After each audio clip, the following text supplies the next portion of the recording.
Hey everyone, it's another VMworld, and what we do every year, because Hytrust is highly innovative, so they always have new features that they launch at VMworld. I'm here with Eric Xu. Eric, you're the founder of Hytrust. I've heard another interesting news fact that VMware is now an investor in Hytrust. Can you talk a little bit about why they did it and what it means for Hytrust?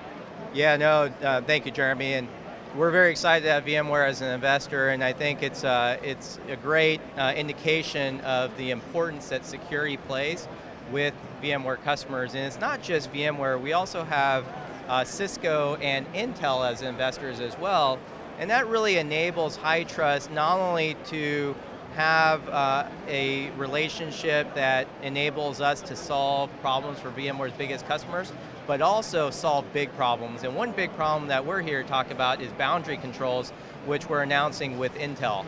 Okay, so boundary controls, what does that do for our customers? Yeah, so inherently, one core tenet of virtualization is portability, right? Your virtual machines can be spun up on demand. They could be moved to different data centers. They could be copied and moved outside of your physical data center altogether. And at the same time, that portability enables all the great things, right, such as agility, efficiency, and cost savings that are huge for customers and ROI.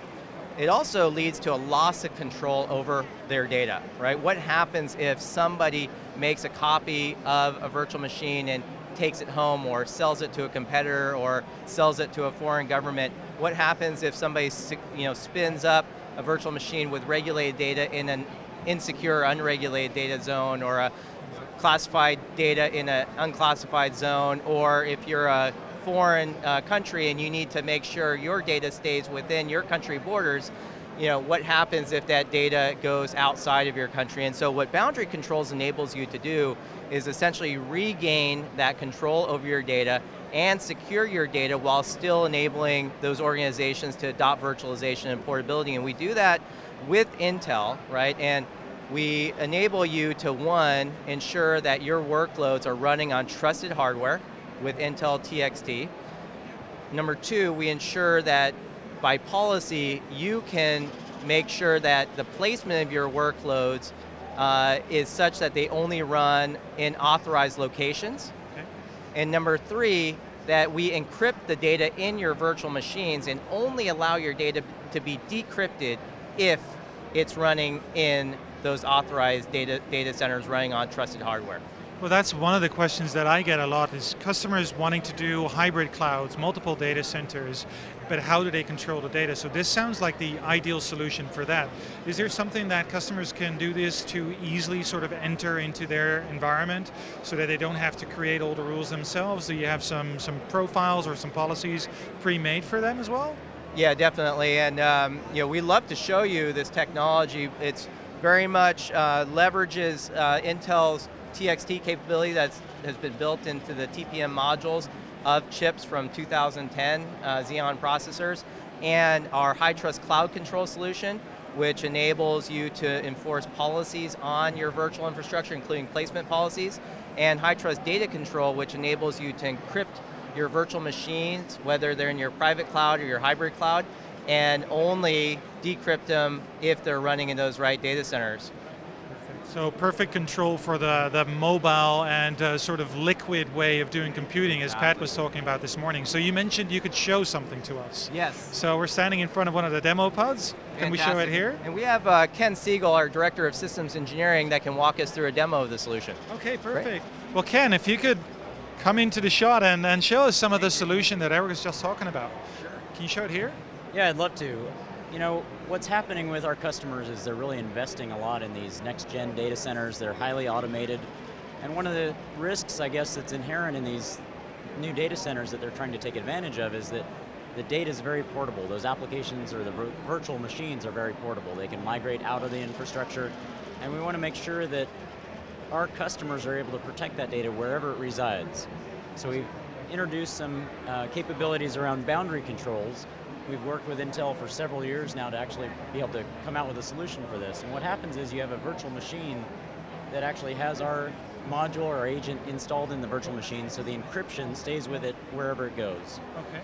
And we have a cloud control product that understands the infrastructure based on Intel's trusted execution technology of where the host actually resides.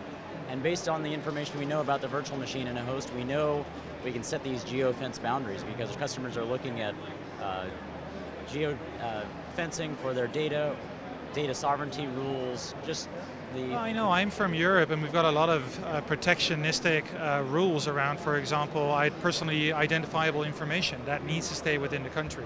So this could be used for that as well. That's exactly right. Customers, if you're in Germany and you need to keep your data within that sovereignty boundary, you can go ahead and make sure that happens. Perfect. Can you explain a little more? Yeah, let's take a look.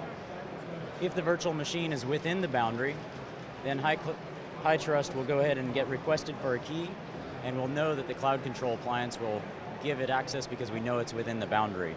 And what happens, we'll take a look at the actual software here. Once the key is granted, that data can be decrypted and used in the applications that are necessary. We can see it's AES 256-bit encryption. These drives are attached at this point where I'm able to interact with the data, keep my applications running. We can also rekey data while applications are running. Now let's say that the virtual machine is able to move outside of that boundary, outside of that geolocation. Once the request is made, our key control, key management server is able to go request where, if that virtual machine is able to get access to a key. And this is where Cloud Control, our policy engine, is able to take a look at the inventory of those resources, identify that this VM's now moved outside of the boundary, and based on that, we're not going to actually have it be provided a key to decrypt data. And the result is we cannot access those drives that we just saw. Absolutely. The thing that is, I think, most important is if that data actually leaves that geo boundary, that geo fence, we want to make sure it's absolutely not accessible by anyone.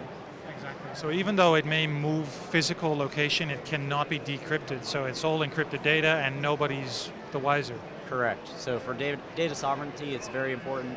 Also, we've had cases where test dev information has moved into production or production into a web or internet-facing part of the infrastructure, and we want to make sure that there's no possibility of that happening. And now we're automating that control to make sure that there's no chance of the data being exposed. Ideal, because I do see customers making the mistake of moving an identical virtual machine from test into production, causing all sorts of issues like IP conflicts and everything else, but now since we can't access the data, it will not just run there. That's exactly right. A lot of times inside of a lab you find that people are working with data and they may actually get a hold of that production data that gets into the lab. We want to make sure that there's no chance of that happening, resulting often in that data actually getting leaked out into the public, which we hear a lot of those breaches often. Oh, perfect. So if customers are interested in this, what can they do to either get a hold of the software or get a demo? Definitely you can go right to our website. Anyone can download our software. You can try it out, see if it fits your infrastructure. We also have our sales and engineering teams that can go ahead and assist with evaluations or proof of concepts, all available through the website or emailing sales@hytrust.com. Sounds easy enough. Thanks very much, Ken.